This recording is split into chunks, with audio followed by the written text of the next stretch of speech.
right. So today we're here, channel automation team, channel automation tech team, a little bit of call center lead aggregating. We've got Stephen White here, who is our resident call center 5.9 expert. We also have Vic Sun, of course, the head of the whole shebang for channel automation, has a lot of experience with lead aggregating and all of the sorts around that. And so I think we've got a good crew here to kind of speak on something that a lot of people have been asking us about, especially our clients, which is how do you get the most out of the leads that you're buying, right?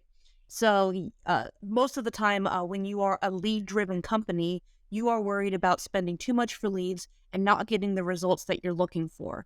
So one of the things that I hear the most from our clients is the leads I'm getting are garbage and I don't know what to do to fix it. So I want to bring this out to both of you because Stephen is one of those people who has experienced garbage leads, and Vic also has worked with lead aggregators directly to help calibrate with them to kind of make them better. So to start, Stephen, tell us what the difficulties are with the leads that you get from lead aggregators. Like, do you think most of them are garbage? What are your thoughts on it overall? Great. Thank you, Casey, for that fantastic introduction. I appreciate it. So, from experience working with many call centers and lead aggregators and leads in general as they come in, there's been a huge issue, I'd say, over the last maybe decade to plus or so, that where leads that come in, we're seeing issues of, for instance, if you're a company that's looking for a lead that has a specific like C-level quality, as in passing, you want something that has like a homeowner, someone that is, with a need at least, and who answers the phone.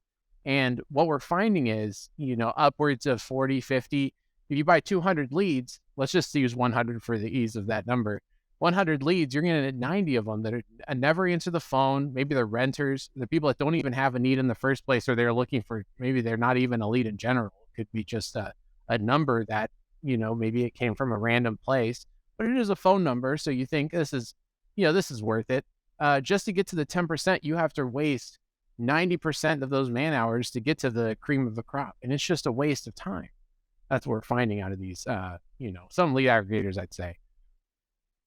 Yeah, so what you would say is that there are some lead aggregators that are known to give good leads, and then other ones where every time you see it, it's almost like you're rolling your eyes like, these guys again, I'm probably not going to get in contact with them, right?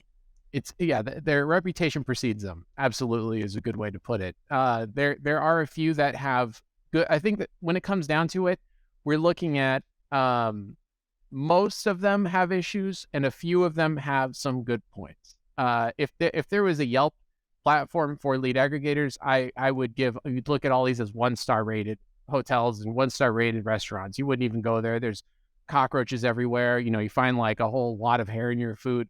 This is the kind of lead aggregators we're dealing with nowadays. And it really has come to a time where we have to hold them accountable for some of the bunk leads that we're getting. Good grief. Maybe that's a bit of a hot hair take. in your food. That is disgusting. So, Yeah. Vic, what would you say would be a good way to solve this? How have you solved this for some of our clients and people that you've worked with in the past?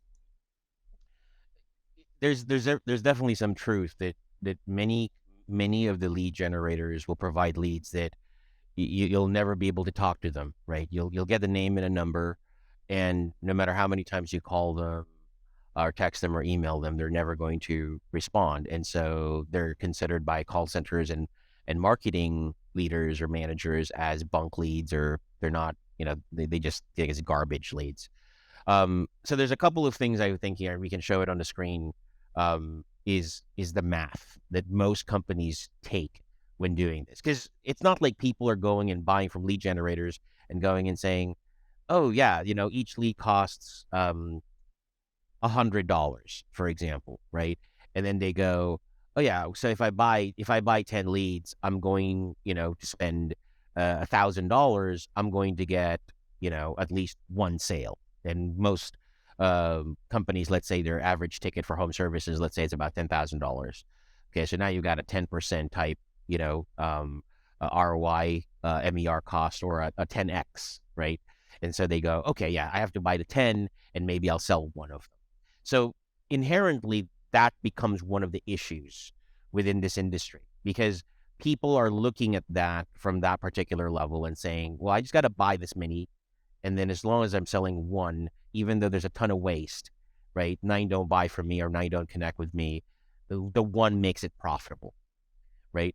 It's really the mindset of marketing people or leaders in this, because as you scale it and you start buying at the tens of thousands or hundreds of thousands of dollars, you'll start to put a lot of pressure on your call center or your team that's converting on this. And then, it's no longer just 10 leads. It's also the time you take to go and follow up, et cetera. So the first issue is math, right? People are not like, they're bought into it because they think, look, as long as I'm making the sales, it makes sense. But as you scale that, it becomes so obvious that it's no longer just a cost of the lead. It's a time, opportunity cost, right? Your reputation, right? All of those things, kind of add on to the costs. So the issue is math. Number two, marketing companies and teams or the teams within home services and buy lead generate, they kind of deserve what they're getting when they're buying these leads and then they're not getting the conversions. Let me explain. They know that these are not high intent leads. They're low intent. So they're cold, right? They're not cold calling, but it's very similar to cold calling, which is you're getting leads or prospects that really aren't ready. So what do you do to get cold leads to be a viable prospect? You have to warm them up. And here's the thing. When you go through their user journeys, their texts, their emails, their phone calls are all geared towards one thing. Set an appointment now. Buy now. Well, hold on a second. Are you on crack? Did you forget that you were buying leads that are not ready? The majority of them are not ready, and yet their plan, because it's not really a strategy now. Their plan is, well, I'm just gonna keep calling them, and all my messaging will be about, can I get something from you now? Can you schedule an appointment? Can you go and get a demo or a quote or an estimate? And really, at the end of the day, you look at that and you go, oh, they'll get some results out of it, but they don't. They basically go and get 90% of them still not connecting. And then they go have the audacity to complain to the lead generator and go, you're sending me terrible leads, garbage leads. Well, no, they're leads. They're just cold leads. You've got to warm them up, right? And so you look at that and you ask, do you have a nurture campaign, right? Do you provide them with things like, what is it to expect? How different are you? Do you use videos, right? So we're in our platform, we're one of the only ones that provide this ability to show videos and to even tell you what kind of leads you're getting, whether their numbers are real from Twilio or from AT&T or Verizon. And based on these particular points of data, you can start creating content that's relevant. So you can, over time, warm up these leads. And then when they are finally ready, or when they're starting to go and say, okay, you know what, now I'm a little bit ready, now you're top of mind. And that's what we find with the people who actually have a strategy in place. They buy these leads, they know they're not garbage, they're just low intent, they're cold. And so they understand, you know what, I'm going to put this Hot Pocket in the microwave, give it some time. When it's nice and hot and ready, you know what I mean? It's going to be nice and juicy, right? So that's my take on it. The companies that buy these garbage leads and they consider it as garbage and they complain about it, yeah, you know what? They kind of deserve that because they know what they're getting into. It's just when they finally get the pressure of producing more appointments or sales, and that's all they have in their database and they don't know what to do with it, they go and complain. They go and like, well, these are terrible leads and we're just wasting our time. Well, no, you just don't know what to do with them. Yeah, valid points right there. So what you're saying overall is essentially you are getting your list, and your list is not full of hot, ready-to-go leads. What you got to do is you need to spend some time and develop campaigns and strategies for people who are not ready to buy, because you're automatically assuming that when you're getting your lead list in, especially, the cost of the lead, the source of the lead is going to be a determining factor, right? You need to make sure that when you're getting those leads in, that you are calibrating your language, your videos, the content that you're sending them with the assumption that they are not ready to buy right now, so you're trying to convince them to buy. What would you say to that, Stephen? Well, let's talk about the 100 leads in our example before. Let's say we do have a 10% that are hot and ready out of the gate. You know, those ones are good to go. And then we have, I don't know, what percentage, Vic, would you say you think that ones that could be warmed up out of that group, just to get an idea, or If is you it the 90%? the 90% of them that aren't ready, that you're not speaking to, good point, good question. How much of those can you actually warm up? I think that that's where you need to collect the data once you do have a nurture campaign, because that's going to vary from company to company and from source to source and location to location, right? Anybody who just says, "Well, this is an average," doesn't know what the heck they're talking about, right? So you need to collect that data and then do some A/B testing, and then once you have it, then you can start determining that it could be as high as 50%, could be as low as 30%. But just think about it, as if you have 90 and about a third of them are real opportunities down the road, right? You're scaling that up because most companies will continue to buy 100 a month or 100 a week or 100 a day, right? So that scales over time. I think the balancing act is figuring out what your customer's subjective experience is for those 30% and applying that to everyone else. When I'm thinking about over time, this is going to be a huge burden for your call center, especially if you've got 90% of these leads coming through and they've got to go in every single day, try to leave messages for these people, try to talk to them in some way, and they're just getting voicemail, voicemail, voicemail. That's what's leading to the turnover. And that's why these lead aggregators, when you've got these hundreds of thousands of leads that come in, are just a waste of everyone's time. You've got an atrophying call center where people are unhappy. They've been sitting on the phone. They've talked to 20 people in the past week, and they're not they're like, I'm hungry. I want an opportunity. And if we're buying bunk leads from lead aggregators, and we've got 20 people in this room that are just dialing and dialing, getting voicemail, voicemail, voicemail, now it's starting to be like, well, why am I even buying these in the first place? How can this be a solution when the lead aggregators are providing us with the problem? It's the lack of training, education, and trust that many companies have with their call centers or with their agents, right? Number one, there's still a ton of call center agents across every industry that are not equipped with text or email or chat, right, across social platforms. Two, when they're not provided with training or the tools or the ability to upskill in their ability to communicate via those platforms. And then three, if you're actually one of those companies that only rely on voicemail, for example, I would say that this is, and it's funny because in our last podcast, we had this conversation about voicemail and I said I was pro it, but I'm only pro voicemail if you're actually going to leave quality, voicemails that where the end user or the person listening to it's going to enjoy it and will actually say, yeah, this is worth it. Otherwise, just use, automation, right? An auto voicemail. Our platform is able to do that with AI voice, where you could have different voices. It's all uniform. It can be delivered in a very professional way or in an engaging way, because you're just wasting your agent's time basically on leads. You might as well just tell them, look, you're going to get 100 phone calls today, but really what you're doing is you're leaving 100 or 90 to 95 voicemails. Okay. And I'd like your take on this because you have a lot of this experience. I feel very emotional about it when I see the inefficiencies in it. But how do you feel about the fact that a lot of call centers are holding their staff accountable to conversion on these crazy low intent leads? Like what do you think's in the mind of the call center managers or the marketing managers? You go, let's hold our team accountable to converting on leads that they'll never speak to.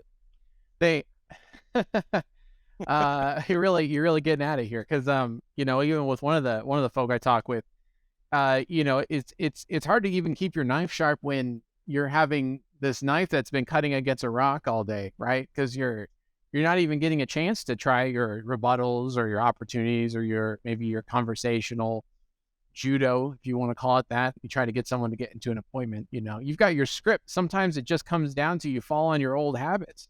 If you're trying to improve your processes and you're sitting there talking to voicemails most of the day, I don't blame the call center agent for finding ways to keep entertained throughout the day. They're probably sitting there pulling out their hair. They're looking at, I know there's always a problem with phones in the call center to the point where people remove them completely. It's a challenge just to get somebody to sit there for an entire day. Like, how much do you have to pay someone to be in a small purgatory situation? They're starting to almost go bonkers in the call center. Like, you miss things. I know when I'm dealing with that situation, give them opportunities to look in a little bit of and I'm getting a little off track here, but some of your own, the word I'm looking for is agency in the situation where you're not just held to like a specific call number amount. Instead, you'd be following up and trying to, spend some time. I know you mentioned before texting was an option. If they have the ability to text, maybe on the call they just made, it was a lead that they were following up on, send them a text afterwards to say, hey, I just tried to reach out to you. It gives a little bit more of a chance to re-follow up on some of these older leads that, the calling aspect has seemed to die off. Maybe there's another opportunity for that person. But this is... I just think, look, here's a reality coming into that. If I work in a call center, and maybe that's a small majority, but you start thinking about like who can work in a call center, who'd want to work in a call center.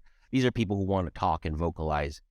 Question becomes for both of you is, if you were working there, how about speaking up to your manager and saying, you sit down here for like 4, 6, 8 hours and leave voicemails 90% of the time and get the results that you're wanting me to get. You know what I mean? Or go and say, what about you take away the voicemails away from me and we just automate that, because we're not really getting any of that stuff converted, and you give me something else to do. Like, give me a chance to go and follow up via text or email or help create content so I could go and send this to customers that I've, based on my lead list here, I have a shot of converting on. What do you think stopping an agent from just speaking up? And there must be some agents out there who understand, like, what I'm doing is not really going to help me convert, and they're asking me to do something that's really futile. It would be fun to get an agent who's been on the phone for the past few weeks to get on this conversation and voice their opinion. It'd be hard to hide whatever company they're from, but maybe just an opportunity to have them give we could have them blacked out, with the and the voice. With that dark there you go. If I had to guess, I would imagine, just because I've worked customer service for over 5 years before, luckily not anymore, but when you're already burned out for the day, do you really have the fight to go in to the manager and argue back and forth to go do something else? Like, you're tired, you just want to go home and take a nap. Like, it probably is they just don't want to rock the boat if it's going to cause them more effort, is my assumption. You've got a point there, but we should do this. Yvonne, our producer, and Casey, next few podcasts, we got to find these people, make them anonymous if they're maybe former people, and then they basically go and speak up, and then we'll just anonymous style, that you don't show them. It's going to be like an AA meeting. They're going to be just like talking about their woes. But so when people come in then, so like, let's say that you were having to be a call center rep for a day, and you were empowered to send these text messages, you're able to do these automated voicemails and different methods of following up. If you have been one of those people who have been calling and leaving voicemails all day, wouldn't this kind of throw off your groove? Like, how's the best way to even juggle being able to send those follow-up messages while making phone calls, while making voicemails, while trying to meet the conversion numbers? Like, what would be the most ideal order of operations? I'll give this to Steven to answer first, but I just want to interject one thing.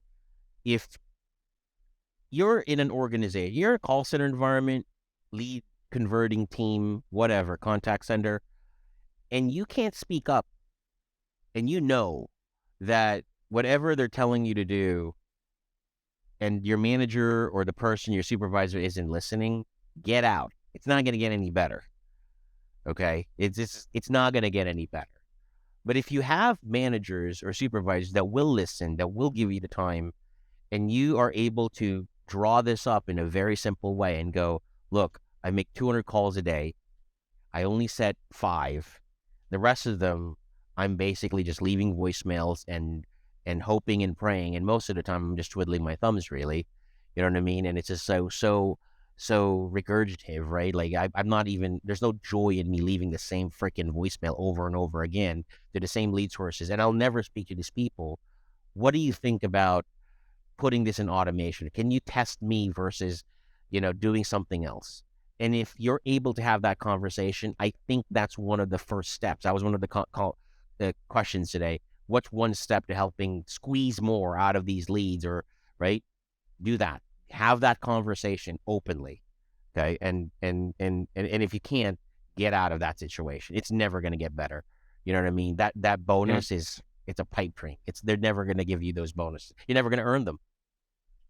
So back to Casey's question, like what kind of cadence I think you were asking, as far as like within the course of someone's day, how are they able to navigate calls, texts, whatever system is in front of them? I'll tell you this, it doesn't take a lot of energy to leave the same voicemail you've been leaving 100 times a day. In fact, you could do it in your sleep. You could do it while upside down, hanging from a helicopter. You don't need any brain power at all. It's as simple as breathing at that point. You've left this voicemail so many times. I could have, I mean, this is from experience when I was in that situation, leaving voicemails, put that on monitor 2. I'm over here. I could be typing and writing an essay on this screen while my brain is idly reading that voicemail script. It is not a challenge. You can, as long as you've got some 2 screens, that maybe that would be helpful, where you've got the, the text on one and you just kind of voicemail passively on the other. You're leaving good voicemails for people. I got the script down. This one I had a little pizzazz because I'm feeling it. Not an issue. Very simple to do would be my way of saying that. Yeah. My take on this is using really simple, because people say, oh, simple, but simplicity is hard to achieve, right? So I mean, we will have visuals for people who follow us on TikTok or YouTube, so they can see this. But for those who are listening, I'll explain, all these parts. But a few techniques on the cadence is, if you're not getting a hold of people, text them first. So text, call, text. That's the cadence of things. Text them and let them know, look, I'm going to be contacting you, and systems like ours are able to automate those things prior, right? And we connect with dialers, etc. Send that text, or have your agents, if they're on manually doing it, manually send a text. Heck, we have the ability to send images or video that say, I'll be contacting you, and that provides a bit of engagement, because that provides a human, right? A lot of people think, oh, no, that's still not going to work, because if they don't know the number, guess what? If you put a face on a text and you say, this is me calling, okay? I'm not going to say it's guaranteed, especially if you're not presentable, you don't look presentable. Some people might not want to take the phone call from you. But if you look half decent, professional, and you're smiling, or at least you have some copy in that text image that says, hi, I'm going to be contacting you, I would say that you're going to see a lift. People are going to go, okay, this is the person who's been contacting me, or trying to contact me, or going to contact me. Then you make the phone call, because you front-loaded this information. So now you go from text, then you go and make the phone call. Let's say they don't answer. You customize the voicemail. Okay, you say their name, you say something about what you know about them if you have this info, okay, and you let them know what you're trying to do, and you do it in a way that makes their experience really, really enjoyable. And if they don't pick up the phone, then you text again. You say, hi, by the way, I tried to reach you. And again, I like using the text message where there's a video or there's an image, just like what we can, because now you're letting them know, look, I try to reach you. Because people are busy, right? They're not always going to be picking up. But if you do this, I think what you're going to end up doing is equipping your agents with the ability to really convert.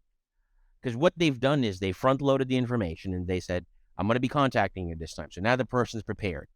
Then the phone call happens and the voicemail. And then afterwards, there's some sort of follow-up that says, by the way, I tried to reach you, couldn't get a hold of you. Would it be terrible if you called me back, or at least told me never again? Don't worry about it. I'm going to keep ghosting you. Something. Okay. I think that particular simple way is something that every contact center in the country can implement. The question is, why don't they? How come they don't do it? They don't believe in their call center employees, and they don't believe in. So why hire them? Why are you paying? Because they have so many garbage leads. They got to get through this pile, man. They got the pile stacking up. They got to get. Yeah. They got to call. Didn't get this one. Only got one call. We need more call center employees, and then we follow down this terrible pile of lead aggregators being completely the issue in some of these situations. I think it's a lot of misconception about those. People are always, I got to get to the lead, speed to lead. This misused philosophy. I'm all about the speed of getting to someone, especially if there's a live inquiry. Okay. But a lot of people keep forgetting that you're dealing with humans. Humans are actually indifferent to speed, or at least they don't prefer speed when they're enjoying themselves. Like when you're enjoying yourself, you don't want time to go faster. If that even makes sense. You know what I'm saying? Like if you're in a crowded bus and you're standing like this on a bus, and then the person right next to you has killer BO, I mean, you want that bus to get to your destination, to your stop, lickety split. You know what I mean? Like, because you're like, I'm not enjoying, I'm about to pass out. You know what I mean? This guy's got some terrible BO. If you're in a beautiful cabin on a train where you're the only one there, and, the maitre d's like bringing you, your lunch on those, silver platters type deals, and you are in an air-conditioned environment, and you're in a luxury train traveling from point A to point B, you're not thinking about, like, I got to get somewhere. You're thinking, how can I slow this baby down? You know what I mean? Because I'm enjoying myself. And that, to me, is a simple concept, and yet it eludes call center people. It eludes marketing people. They want to increase the objective reality, speed. How much more nanoseconds can we take off so that we're calling them so much faster? Well, you ever thought about making the call actually enjoyable, or that experience enjoyable? Because you're just trying to shave off nanoseconds, and it's like you're not going to gain any more results or better or additional performance from that. You've got to focus on subjective reality, not objective reality. Yeah, definitely. And I can see, like, when you're talking about making it a more enjoyable experience, I don't think that we're thinking necessarily the silver platter treatment. But if you think about it, like, these are big decisions for homeowners to be making these $1,000 purchases. And if you're trying to rush them, they're like, give me the money. Like, you're going to feel like you're being stood up, held at gunpoint, because, like, these are not decisions that can be made super, super fast for most people, unless you're like Jeff Bezos or something.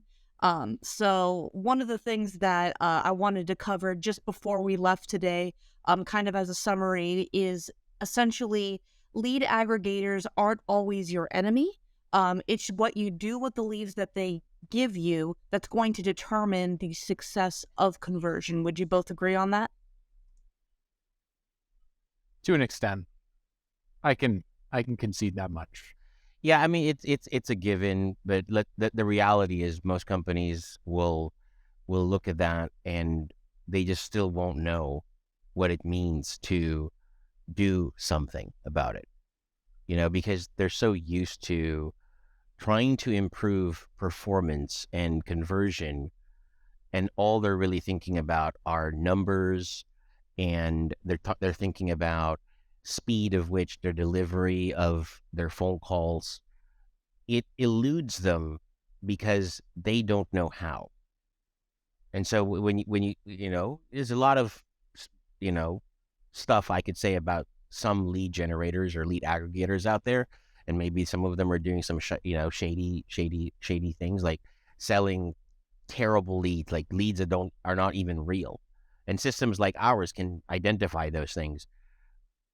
But many lead generators are truly trying to help businesses out there by providing opportunity. It's that a lot of companies, they probably have the wrong leader, or they probably don't have the bandwidth to be able to go and even think about those things. And so it's a really interesting question to go and say, do you have somebody in your team that knows what it takes to make the experience better? Because if that's the way to convert better, you know what I mean? This person knows how to provide content. This person knows how to nurture. This person isn't the person who's like, oh yeah, I'm just going to call, leave more voicemails and make that even faster.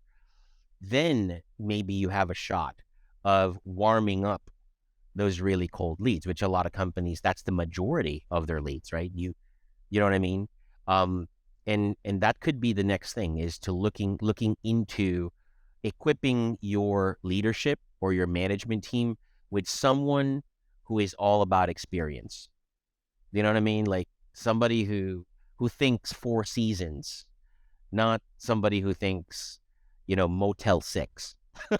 I think that's the way to go and squeeze more out of these lead aggregator leads, is pick up that small, simple philosophy of increasing the enjoyment and the subjective reality of those particular prospects. And it's almost guaranteed that if somebody enjoys something, you're going to stand out because everybody else is doing the same thing. And most likely you're going to have agents who are going to convert better. You know what I mean? Like that's really what I think the victory here that people should be looking for, is equipping their agents with the ability to make the experience better. But instead they hire schmucks who basically just leave voicemails. I'm not calling call center agents schmucks. I used to be one many, many, many years ago. That's one of my first positions. But you end up being a schmuck because that's all you do. It's like you mindlessly, as Steven's talking about here, surfing through the internet or writing an essay while you're like mindlessly just leaving a voicemail because you've been told that's what you need to do. Yeah. All right. Well, whether you like or hate the points that we met today, we want to hear from you. Of course, you can subscribe to this podcast. And if we have said anything inflammatory that you want to get your opinion on, we encourage you to reach out to us and we can talk it out. And if you have any questions or topics that you would like us to talk about on our podcast, I encourage you to also subscribe to us on social media. Send us a message. We want to hear from you. So going to be wrapping it up for today, but thank you so much for listening through that and joining us. And hopefully we've said something that may change your mind about how you collect and convert on leads. So hey, Casey, I want to say as well, let's invite people. If you think that you've got what it takes to go and debate some of these points, or, let's say you're a big speed to lead fan and you know that you can go and talk about that and defend that and say that's the all and end all of everything, let us know. We will invite you to this podcast. We would love to have you debate that topic or engage us in that sort of sentiment. He would love to do that. Yes. Not just kidding. No, all of us would love to have you on here. And don't worry, we don't bite. But yeah, I appreciate your time today. And until next time, this is the crew of Channel Automation.